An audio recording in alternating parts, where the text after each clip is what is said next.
All right, and welcome to the very last portion of our central tendency module, where we're going to again talk a little bit about our measures of central tendency, ways in which we use them, and what sort of rules we apply to determine which one we want to choose. So here's a little bit of kind of a summary and a preview of what we'll be talking about. So central tendency, none of those three measures of central tendency are really hard to understand or to calculate. They're pretty basic, but they're a major building block of a lot of important pieces in the puzzle we're kind of fitting together in this course. So we've already talked about how central tendency combines with the next module, variability, how it connects to that idea of linking samples to populations, using sample data to estimate things about populations. Now we're going to talk about central tendencies, connections with things like the shapes of distributions, how that influences our measures of central tendency. A concept called power, which we've talked about very briefly in the previous module. We're going to go into a little more depth on it with it now. And how to choose appropriate central tendency measures depending on the type of data that you've got. So starting at the beginning with the shape of distributions. So that normal distribution, the really important one, right? It has a lot of interesting characteristics to it.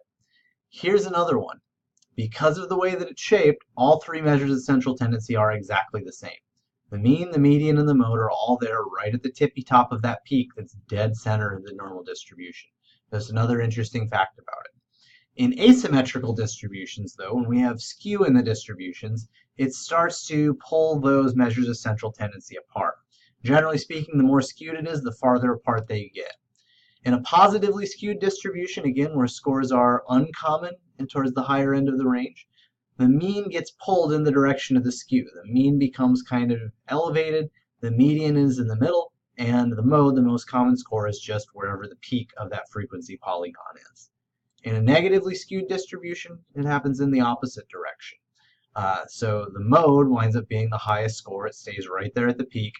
The mean gets dragged towards that skew. It winds up getting distorted in a now negative direction. And the median, again, is just the number that half of the scores are below and half the scores are above.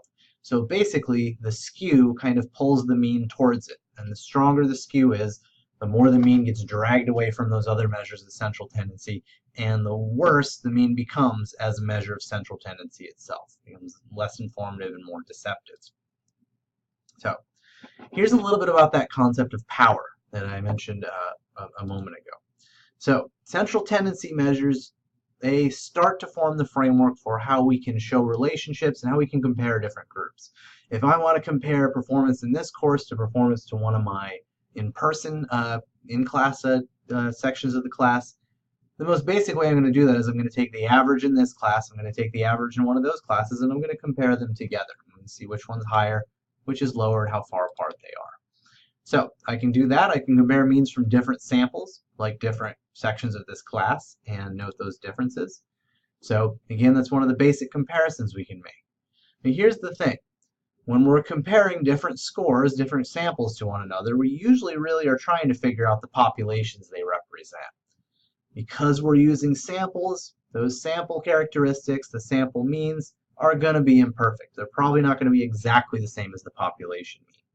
What this means is that sometimes there can be a difference between two populations, but their samples just wind up looking so similar to each other that we're unable to detect it. That's bad. There's a real relationship or a real difference in the population, but our samples weren't able to detect it. Being able to detect those differences is what's called power. So our hypothesis could be right, but the samples just wind up not reflecting it. So if our hypotheses are right, if the effects that we predict or the differences that we predict are real, they exist at the population level, we want to make sure that our samples are going to show us enough evidence to conclude that. That's that notion of power. Power is the likelihood that if there's a real effect at the population level, that a study design will find support for it, that it will find a strong enough pattern to find a statistically significant effect. So a design that is powerful, that is strong, is more likely to find an effect to begin with. Again, only talking about real effects here. It's more likely to find an effect if it really exists.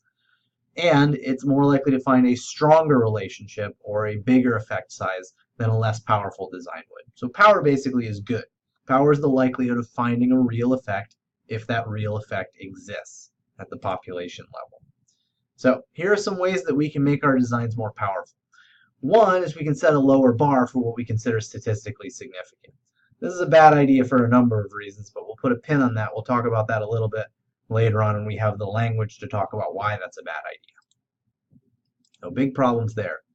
We can create strong independent variables. We can manipulate a variable in such a way that is likely to dramatically change people's scores. For example, if my IV is about the effects of temperature, I don't want to put half the people in a 70-degree room and half the people in a 71-degree room. That's a weak independent variable. You're not moving that variable by much. If I put half in a 70-degree room and half in a 90-degree room, now we're talking. Any effect that heat is going to have is much more likely to come out with a 20-degree difference than with a 1-degree difference. A sensitive dependent variable, or DV, is one that's able to detect relatively small changes in the underlying variable. So if I'm asking people questions about their self-esteem, and that's my DV, I want to change people's self-esteem, but all the questions are yes-no questions.